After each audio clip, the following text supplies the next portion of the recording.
Hi again, everybody. Bill Phillips here. We are off to the races. We have a big race this Sunday, and we are here with our racing analyst, the one and only Mark Patterson. And we are getting ready for it's the state championship of West Virginia. It is the West Virginia Derby, $400,000 West Virginia Derby, and Mark, it is a field that this Sunday is going to have some Kentucky Derby talent in it.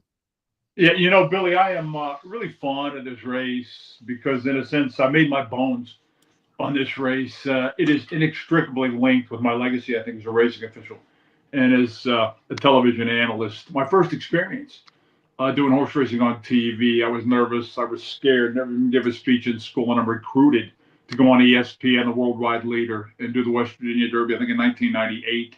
And that led to springboarded to me getting my own show, which turned out to be pretty successful, as in-house handicapping shows go. And you normally don't want to wax too nostalgic or lean into historical trends when you handicap a horse race in the here and now. But I'll tell you a quick anecdote might be instructive. And now I have had some success in handicapping the West Virginia Derby. As chief recruiter for the race, my biggest get was a horse named Mind That Bird, who's going to be known, household name to a lot of your viewers. He won, I think, the 2009 Kentucky Derby. So I had this bold plan to procure Mind That Bird for the West Virginia Derby and was able to be successful. And I learned a little something in the process, Billy, because Mind That Bird, the vaunted Mind That Bird, it was a big deal. The biggest thing ever at Mountaineer, probably our finest hour, ran up the track, Billy. And it taught me something that in the case of the West Virginia Derby, you have to distinguish between the now horses and the name horses. And I kind of developed a theory, which served me very well for a long time, and I like to call it the curse of the Kentucky Derby, Billy. In other words, you got the Triple Crown cast-offs, which we used to work hard to get because you want the name recognition in your West Virginia Derby, okay? But generally, the kind of Triple Crown horses that you get for the West Virginia Derby are the cast-offs, the ones with the broken Triple Crown dreams that have been maybe used up a little bit, chasing Triple Crown glory that never materialized. And those name horses sometimes get overbet in the West Virginia Derby, whereas horses that have targeted the Derby, the West Virginia Derby specifically, is the be-all, end-all of their campaigns, Billy. And again, in the here and now, were usually the ones that you wanted to bet on, normally the ones that you wanted to keep an eye on. That trend may have been reversed a little bit in recent years when the race was knocked down a peg to a grade 3. We elevated it to a grade 2 with a lot of effort, a lot of sweat, and a lot of hard work behind the scenes.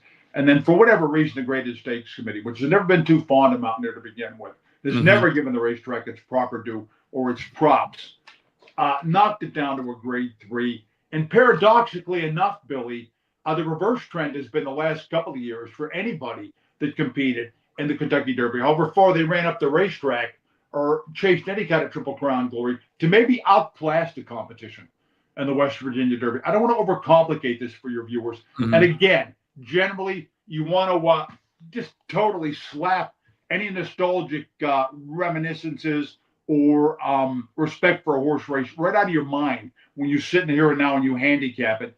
But I've always had success really harkening back and leaning into historic trends when I handicap the West Virginia Derby.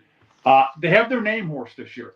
First off, they've got some quantity. They've got 8 horses for the West Virginia Derby this year, Billy. And I got to commend them for that because, man, the attrition rate is incredible in the 3-year-old division. And you saw the Jim Dandy as a case in point with just 5 horses going to the post. They've got 8 for the West Virginia Derby. Now, it is not a deep field. There's only one stakes winner signed on for this, okay? And the field, I think, is a little suspect at the full 9 furlong distance, a mile and an eighth. But they do have some Triple Crown glory here, some reflected glory, which is what we used to try for when we recruited the race. They've got the East Avenue, who's going to be a prohibitive favorite in here, who had no chance in the Kentucky Derby, not only because he was outclassed at 40-1, and I haven't seen the odds line on this West Virginia Derby, but I would assume he's going to be a prohibitive favorite in the race. And East Avenue has been a good horse. He's this field's only graded stakes winner, and it was a grade 1 last season. So he's kind of a marquee horse, and he's got early speed, a lot of it, which is sexy to racing fans.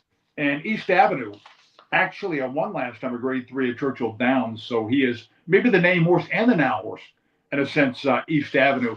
Does not face a deep casting crew. Might be a little suspect at the distance. East Avenue, again, who's the marquee horse, and not a deep West Virginia Derby, and a Derby that's a little suspect from the standpoint of distance.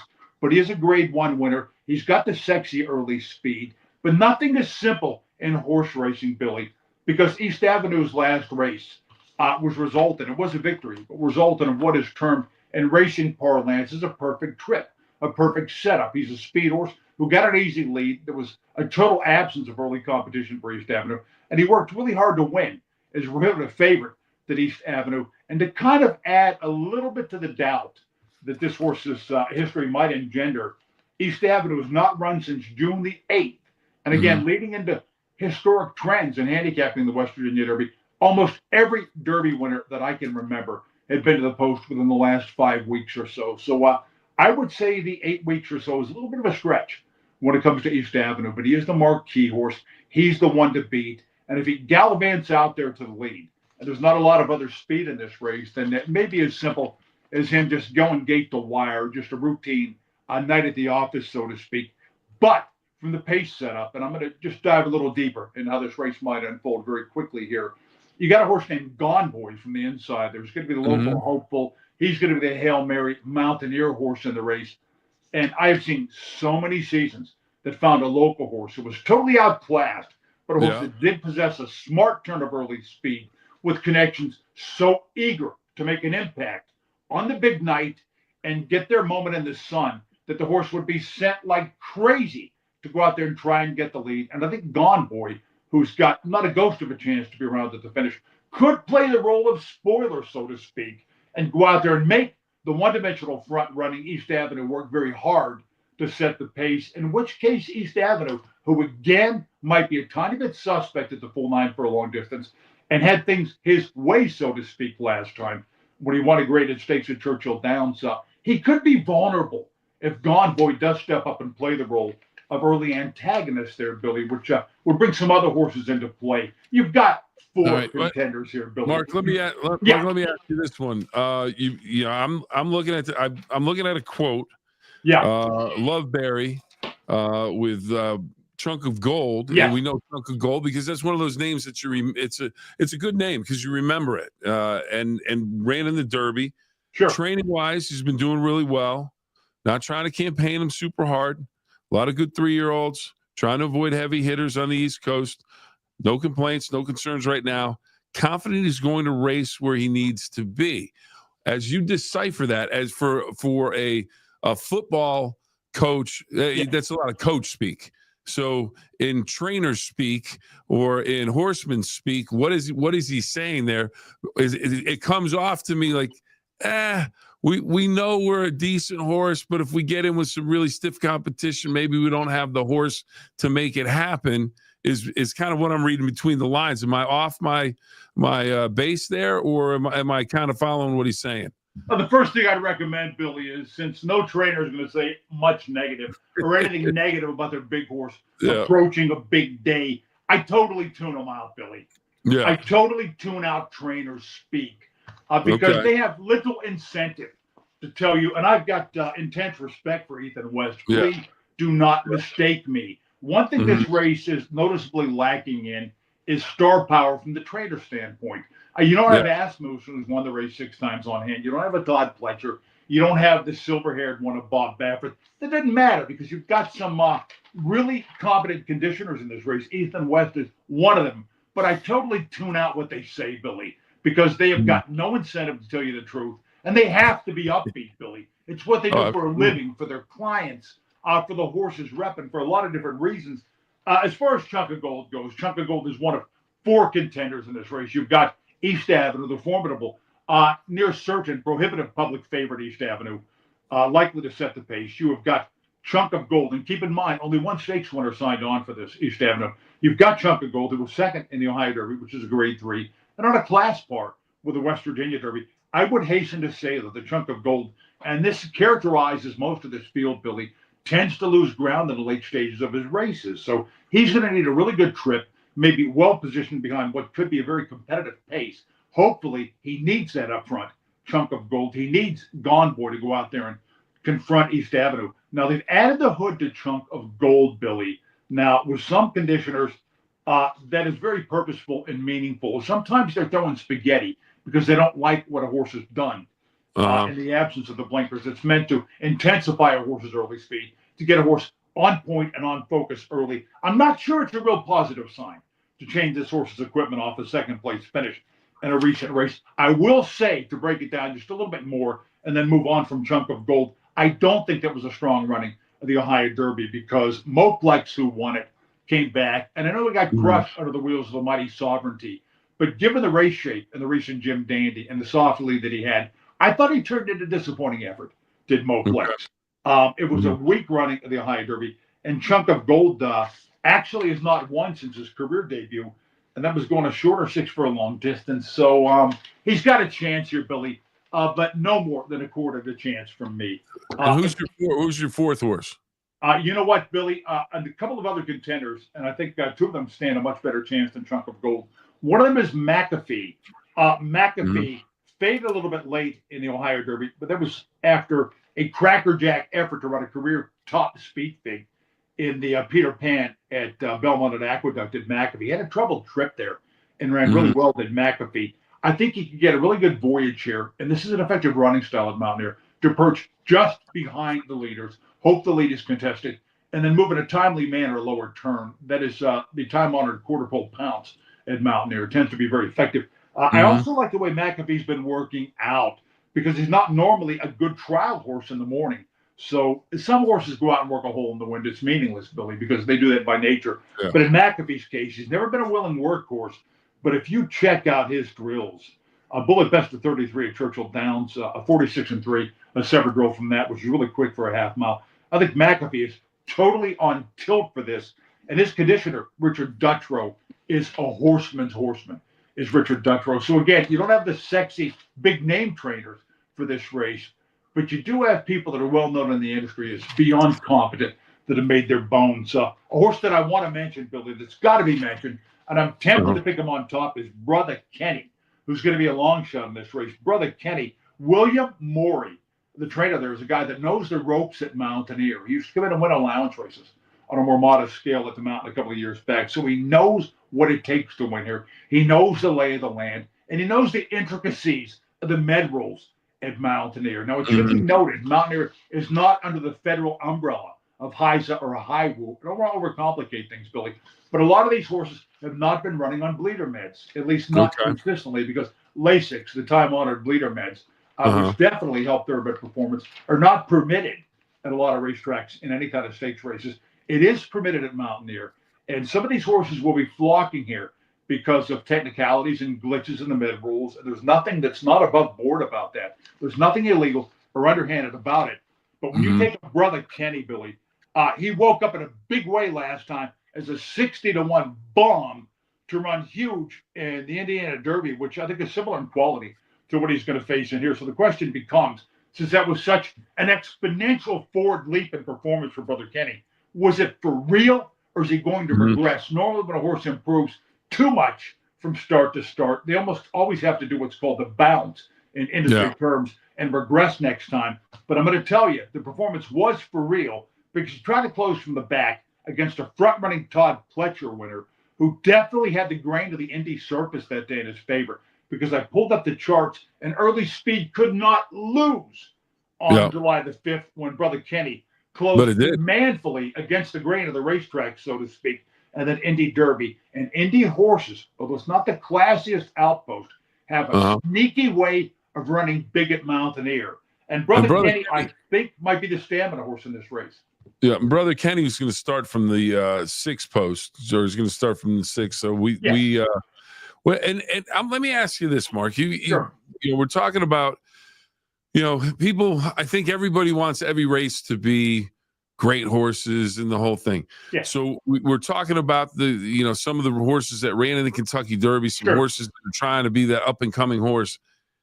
The great thing is, it doesn't mean if they get a field that's matched well, it could be a phenomenal phenomenal race, and usually you get that unless someone runs away with it. But do you see this field where you just it's someone's locked in where they're going to run away with it, or do you think coming down the stretch there's going to be a lot of horses that have an opportunity?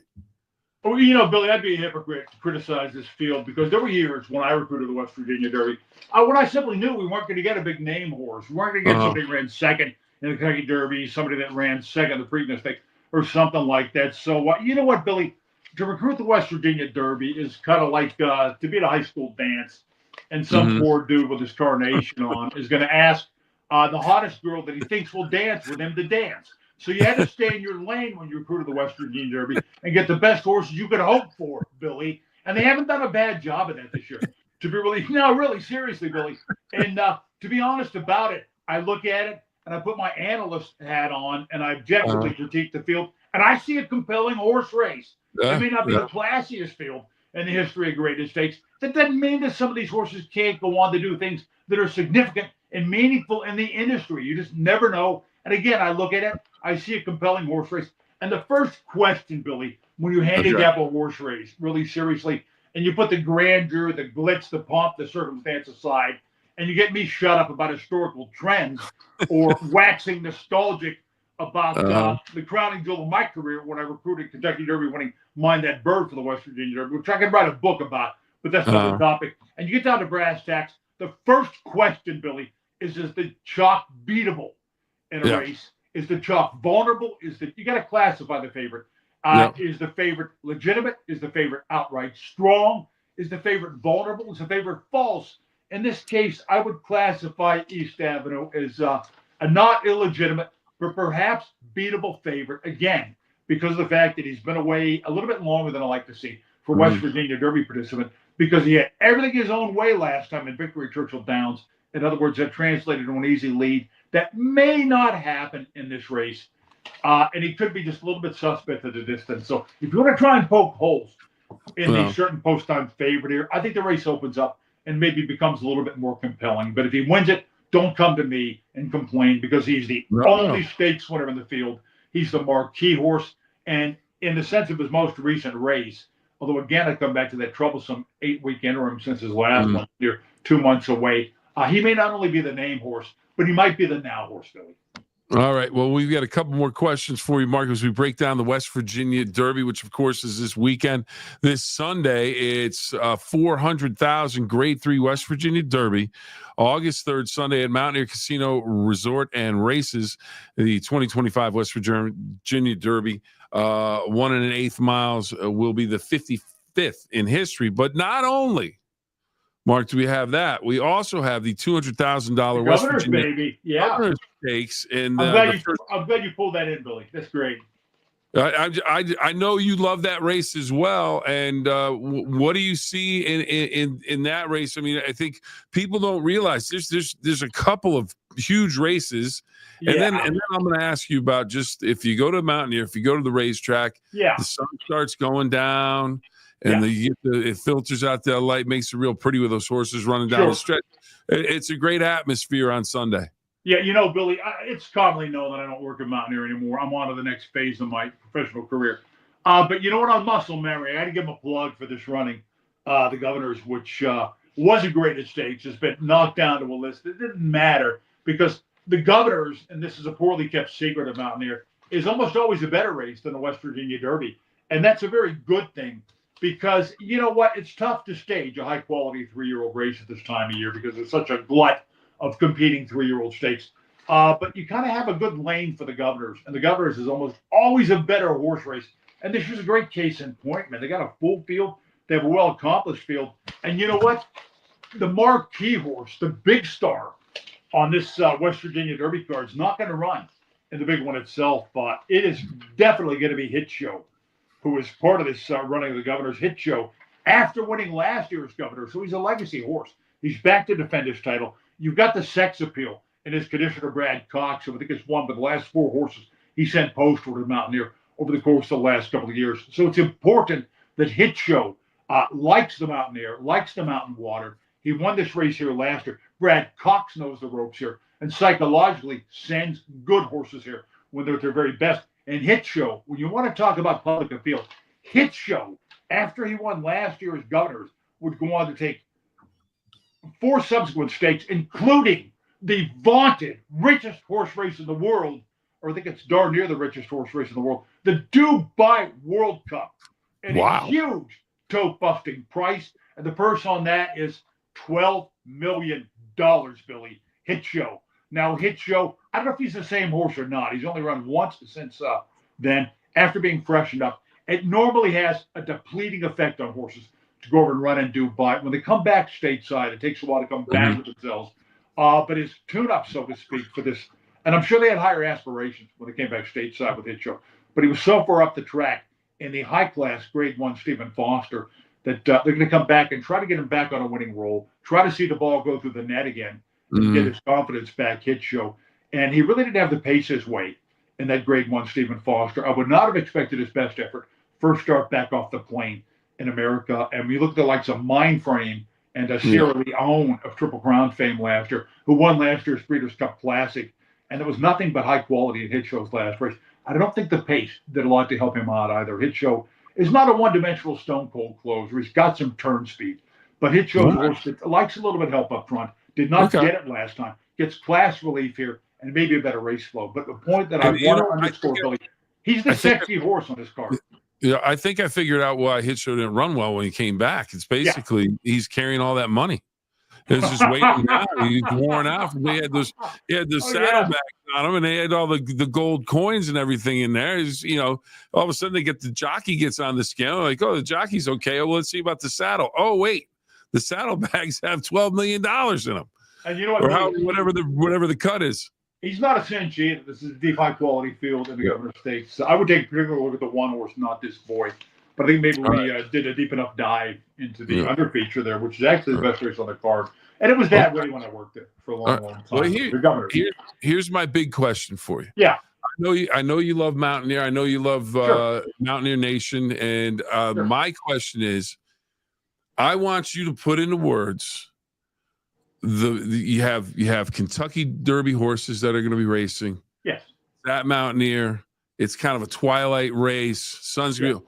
Why is it important for any race fan that's within earshot that can drive to Mountaineer on Sunday evening to watch the races to get to Mountaineer and take this in, because it's a huge event and it's right here in the Ohio Valley's backyard. So I'm gonna give you the floor on what it means, what you see. You've watched a lot of them, and why it's so impressive to go and see it in person. I've been to a number of them. Love them. They're great atmospheres, but I'm gonna let you talk about why it's important for a race fan to go and see the West Virginia Derby this weekend. Yeah, Billy, I'm biased because my own legacy as a racing official and as a TV analyst, really, I was all engendered by the West Virginia Derby. It's the race that made me, and a lot of people think I had a formative hand in making that race. You know what, Billy? It's the best live horse race you're going to see in northern West Virginia all year long. A lot of hard work has been put into it. It's a grand tradition, Billy. And the tradition at Mountaineer is just off the charts, man. I think a lot of people don't realize that. It opened in 1951. And you go there, you hear the echoes of hoofbeats. That's the racetrack at which the great Bill Hartack broke his maiden. I think this is the 55th West Virginia Derby, Billy. Kentucky Derby winning Mind That Bird. I can't watch the race without thinking back on him or all the great additions of the West Virginia Derby. But there is a long and storied tradition of horse racing here in the Ohio Valley, right there at the mountain, opened in 1951. And a lot of hard work goes into the race behind the scenes. It is definitely on the national radar. And it's not only entertaining and just the whole atmosphere at Mountaineer. I have referred to it. I don't even work there anymore, Billy, and I'm singing their praises almost on muscle memory, but it's true. And I'd be a hypocrite to go back on a lot of the things I said over the years and praise the Mountaineer and to boost the Mountaineer. And there's just a certain cool, a certain mystique about the mountain. I referred to it more than once as a James Dean, so to speak, of racetracks. If you go on message boards, if you go on Twitter, if you go on Facebook, if you talk to horse players, Mountaineer gets largely disproportionate share of attention on the national scene, Billy. It really does. You know what? Some people chalk it up to me, my disproportionate fame and notoriety as a television host. But it's much, much more than that, Billy. It's the mountain, baby. It's the mountain. It is just cool. It's got that mystique, Billy. And this is the finest moment annually for mountain. This is Christmas, baby, for horse racing in northern West Virginia. It really is. So it's a race you just do not want to miss. If you love horse racing, no. Be there to be square, Billy. Even if you don't go put a wager down, and you can get to it just to watch it, you need to go and see it. Yeah, you know what? Then you got to support it too, Billy. You got to be supportive of the efforts that are made to bring top class horse racing for at least one day per season to West Virginia's northern panhandle. You really do. Well, Mark, I greatly appreciate it. Here with our expert, Mark Patterson, on Off to the Races, and we are getting everybody ready for the West Virginia Derby, Grade 3, $400,000 event, Sunday at 3. The first post time goes off at 5 in the evening. It's a beautiful atmosphere. It's supposed to be a great weekend of weather. So if you love the ponies, you want to go and watch, or maybe. You always talk about horses and their maidens. So they go for the first time, get their first win. Maybe it's the time to go and see Mountaineer for the first time if you haven't been. And maybe just you could get out there and say, okay, Mark and Bill are always talking about Mountaineer and the West Virginia Derby. I need to make a trip. Billy, I was largely ensconced in my variety of duties in Mountaineer. I wore a lot of hats there over the years. The one time all year that I was certain to be spotted on the floor, walking around, just soaking in the ambiance, the Kentucky Derby-like ambiance, ladies with their hats on, and the Derby breeze, the traditional drink and stuff like that. And a lot of people that only go to the races once a year, that were there to take in top-class thoroughbred racing. You know what? I would think back over all the years and all the times I did the race on ESPN, and it is just a great atmosphere, Billy. And it was the one time a year when I would walk up, soak in the crowd, just look around and take some mental snapshots, Billy. And I'll be running through some of those mental snapshots next couple of days, Billy. West Virginia Derby definitely holds a special place in my heart. Well, I can't thank you enough, Mark, for your time today. I really appreciate it. And the four horses, the East Avenue, Chunk of Gold, and Brother Kenny. And then McAfee, if you want to throw them in there, those were the 4 or 5 that you really focused in on. Billy, I'm supposed to come out strongly on behalf of somebody. I'm supposed to either endorse the chalk or play beat the chalk with somebody to break. But I can see different ways this race could play out. I could definitely see the chalk, East Avenue going gate to wire. I could certainly see McAfee off those sudden workouts rebounding with a new career top. With a good trip right behind the pace. And a long shot that you definitely don't want to go to sleep on is Brother Kenny. So, you know what, Billy?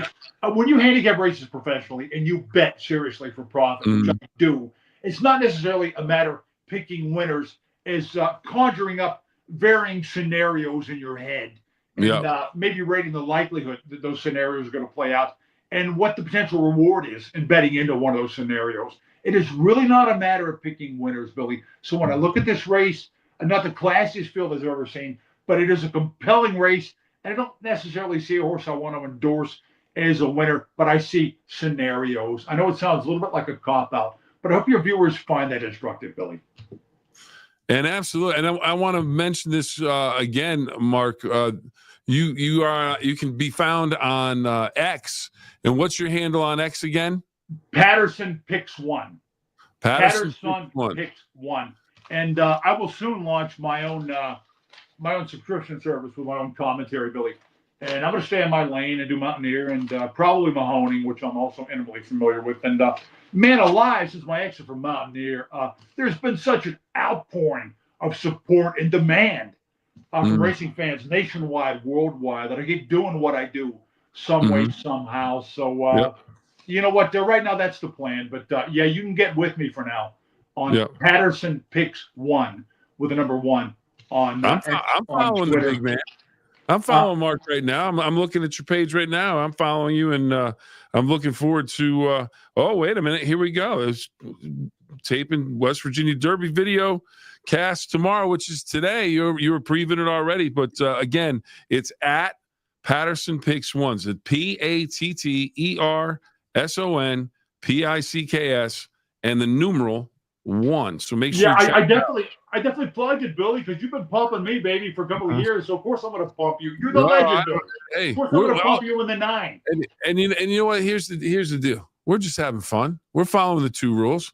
Have fun and always try your best. That's all we can do, right? If we're It's a doing game, that, we're all Billy. good. It is a game, sir. Horse racing is a game. You know what? Then that never strayed far from my mind. And all my years as a racing official, all my years as a television analyst, Billy, I kept it fun. I wanted it to be fun because you know what? If it ain't fun, I was never going to participate, Billy. Yep. All right. Well, It's a hey, game, Mark, baby. It's a game. yeah, absolutely. Don't make it more than it is. Don't make it more than it is. We've got to go, unfortunately, because I could sit here and talk more horse race with you all day. But off to the races, West Virginia Derby this Sunday. If you can go in person, do yourself a favor, go and see it live because you will thoroughly enjoy it. But if you're going to make a wager, check out Mark and go back, watch this again, break down what he said, make your picks. And, because that's the thing. Everybody, like you said, if chalk's not a guarantee, there's a lot of different ways you can go with this field. I know my mom. Billy, Billy, one disclaimer that I always add when I did live television. For 25 years, I broke horse races down on television. A wildly popular show that went worldwide. Okay. And you know what? I always made sure to say this is not a tout show. I want to give you some local knowledge, and I want to give you some ideas. I want to spark some ideas in your mind, and hopefully some interest in the horse race. And so many players that will get back to me over the years and say, I made a score, Mark, but not on your top pick, but on a long shot that you happen to give some honorable mention to in this race. Oh, yeah. So, Billy, horse racing commentary, televised horse racing analysis is what you make of it. It's in the eye of the beholder, Billy. Absolutely.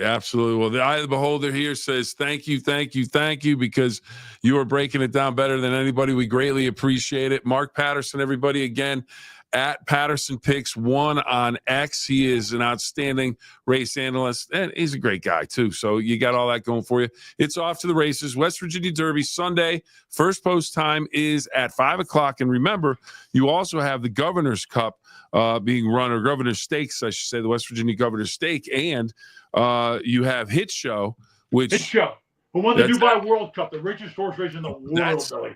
That's awesome. I want to go see that horse on Sunday. So, Mark, thank you very much. We will talk to you soon. We'll be breaking down another big race, I'm sure, very, very soon. Always a pleasure, my friend. I can't wait, Billy. Thank you, my man, as always. All right. We're going to stay so long, everybody. We'll see you next time.